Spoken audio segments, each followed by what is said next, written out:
Qarabağ komandası növbəti transferi həyata keçirib 26 yaşlı Qambiyalı hücumçu Zakariya Savonu heyətinə qatıb.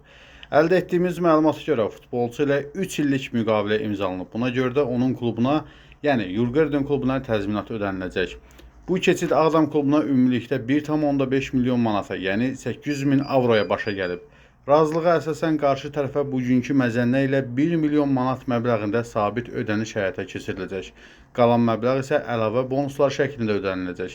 Xatırladaq ki, bundan öncə Qarabağ mayın 18-də Fransalı Winger Jali Muaddibi transfer etdiyini açıqlamışdı.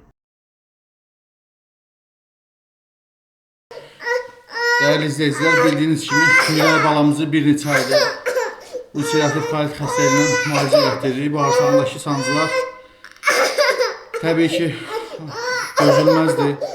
Məcbur olub paylaşırıq. Halımızdan anlayıb dəstək olan, dua edən hər kəsə təşəkkür edirəm. Ümid edirəm ki, bizi başa düşəcəksiniz, dəstəyinizi əsirgəməyəcəksiniz.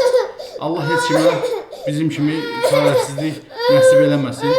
Kömək olan, olmayan hər kəsə ancaq xoşbəxtlik arzu edirəm. Biz də təbii ki, balamızı xilas etmək istəyirik. Ona görə sizdən maksimum şəkildə dəstək olmağı rica edirəm. Ümid edirəm ki, harayımıza səs verəcəksiniz, dəstək olacaqsınız, dua edəcəksiniz. Öncədən hər birinizə təşəkkür edirəm.